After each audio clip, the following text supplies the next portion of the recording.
Kaleshwaram project ఉంది కదా, current సప్లైకి ఎంత తెలుసా? సంవత్సరానికి బిల్లు ఎంత కట్టాలి తెలుసా మీకు? అదే ఐడియా ఉందా? కరెంట్ బిల్లులు ఎంత కాళేశ్వరం సంవత్సరానికి? లేదు, కరెంటు బిల్లులు సంవత్సరానికి 2400 కోట్లు కరెంటు బిల్లులు సంవత్సరానికి. అక్కడ కాళేశ్వరం ప్రాజెక్టు ఎత్తిపోతల పథకానికి కరెంటు బిల్లులు నేను చెప్పేది కొంత నాకున్న ఐడియా కార్డుకి చెప్తాను మీకు. నేను స్టడీ చేయలేదు, నాకు కొంత అవగాహనలో నేను కొంత మాట్లాడుతున్నా. ఇది నిజమే. ఇది అచ్చా, మరి నువ్వు కాళేశ్వరం ప్రాజెక్టు డ్యాము ద్వారా ఎత్తిపోతల పథకం ద్వారా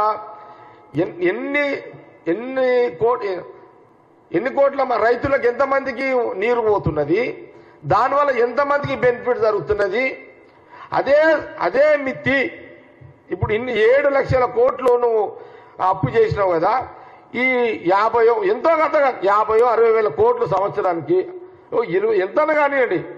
ఇదే నువ్వు డైరెక్ట్గా రైతులకు, ఇదే డైరెక్ట్గా ఈ మిత్తిలు బ్యాంకులకు కట్టడం కంటే, ఇదే బ్యాంకులకు మన మిత్తిలు కట్టడం కంటే డైరెక్ట్గా రైతుల పంట పండించుకోవడానికి, మహిళా గ్రూపులకు ఆర్థికంగా ఎదగడానికి, నిరుద్యోగులకు నిరుద్యోగ భృతికి ఈ మిత్తి పైసలే మనము ప్రజలకు ఇచ్చే వాళ్ళం కదా.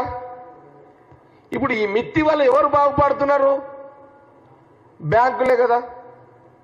ఈ జ్ఞానం లేని పరిపాలన కేసీఆర్ గారు చేయడము, ఇది తెలంగాణ ప్రజలు గమనించండి అని చెప్తున్నాం మేము. అంతే.